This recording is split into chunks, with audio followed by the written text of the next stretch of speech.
Hey guys, so in this video we're going to go over the state of Crossbow in the Dawn of the Hunt expansion for Path of Exile 2.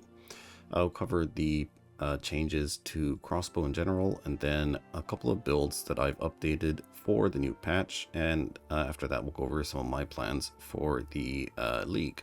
Okay, so let's get right into it. So, bad news guys, Crossbow is like Omega nerfed. Mainly because of the Winter nerf.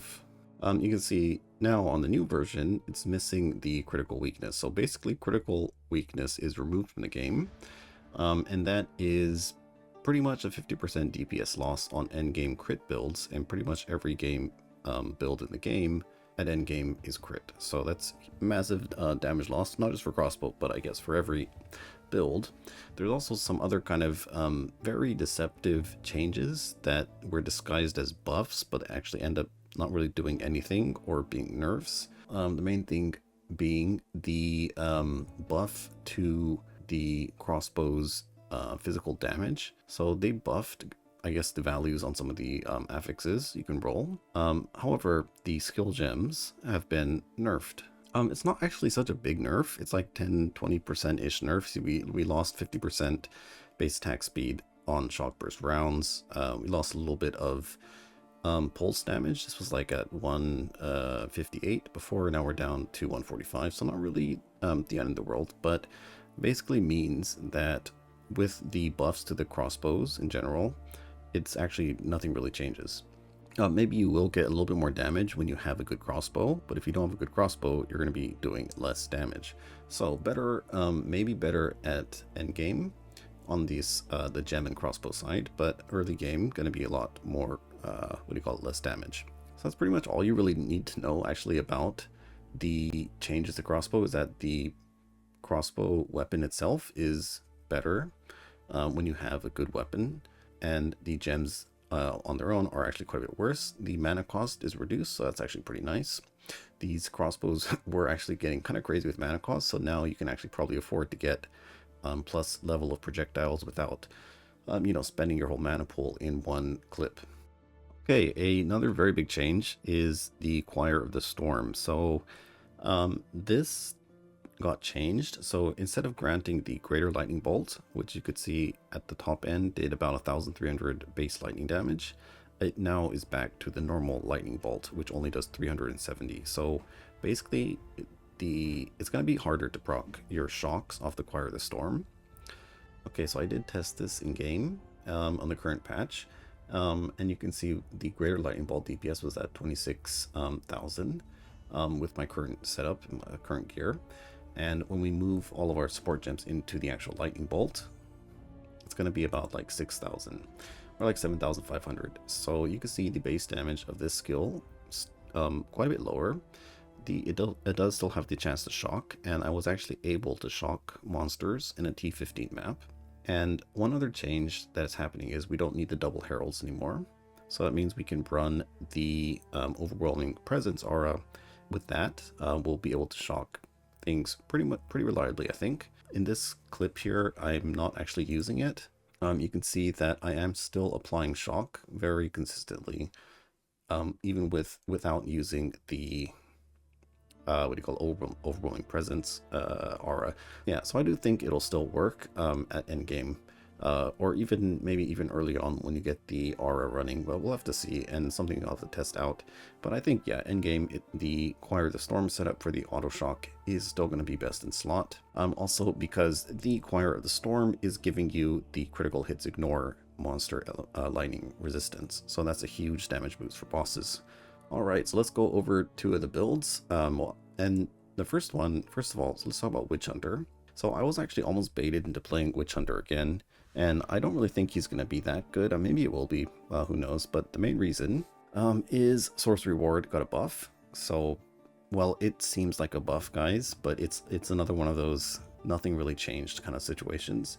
Because Sorcery Ward, the negative downside of 50% less armor and evasion is now 35 or 30, I think, or something like that.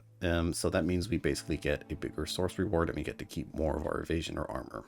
And so that sounds good. So we'll get bigger source reward, and it seems nice. But if you think about it, the Wind Dancer is nerfed, A lot of evasion sources were also nerfed, so at the end of the day, it's probably going to be about the same. Pretty much, maybe a little bit better, but, and there is like 2 seconds off the recharge time, so it's 6 seconds instead of 8, and that's still very long. So I don't know, I'm not sold on it. Almost was, but I think we'll be trying something else. But if you did want to play it, I did make the PoBs for it, so we can check them out with the non-crit and the crit version.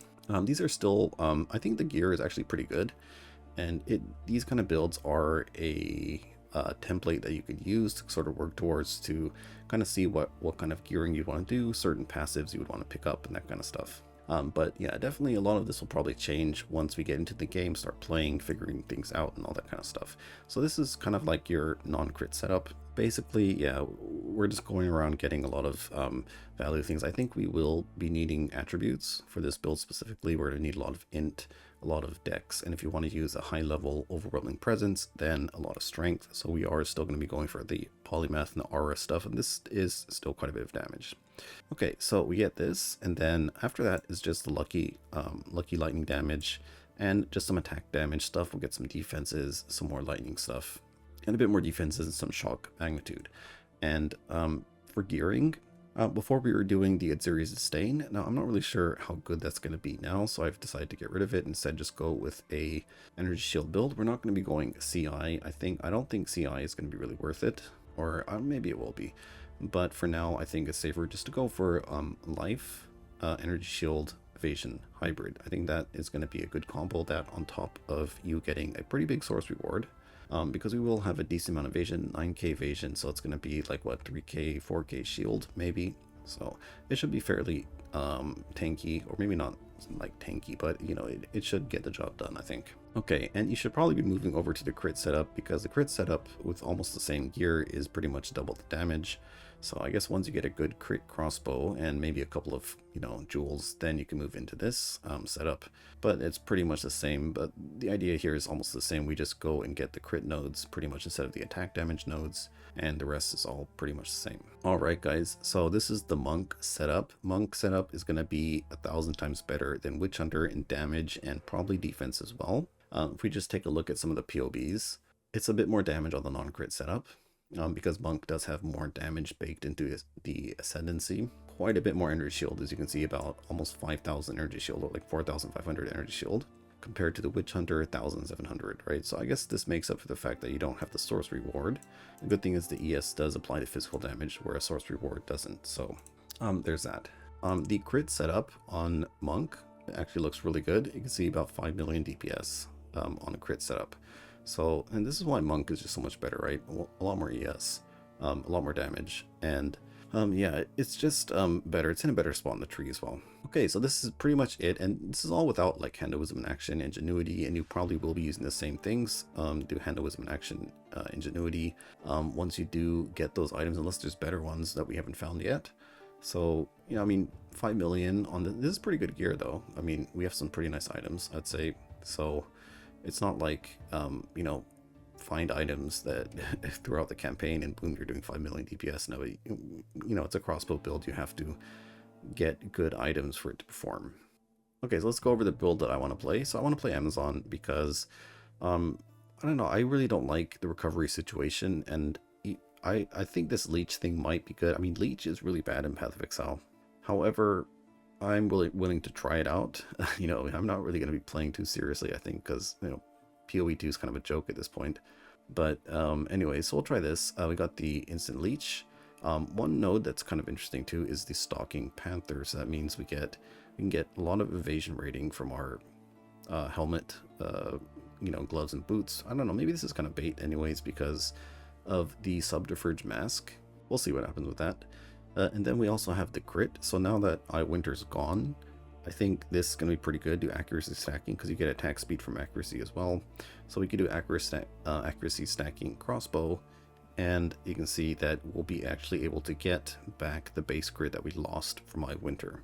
So I think that's going to be pretty good. And then we also do have some of this other stuff with reveal weakness. I'm not really sure how all of this works, but this could be very good. The elemental infusion also might be nice as well.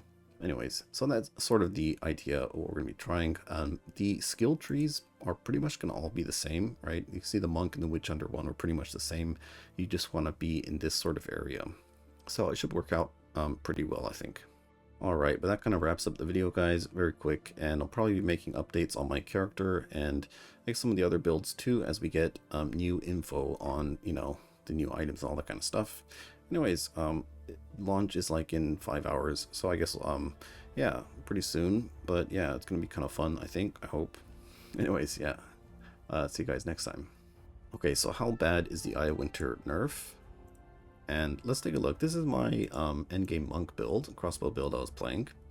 Or I think it was. I think I might have made a few more upgrades after this point, but this is like endgame adorned setup.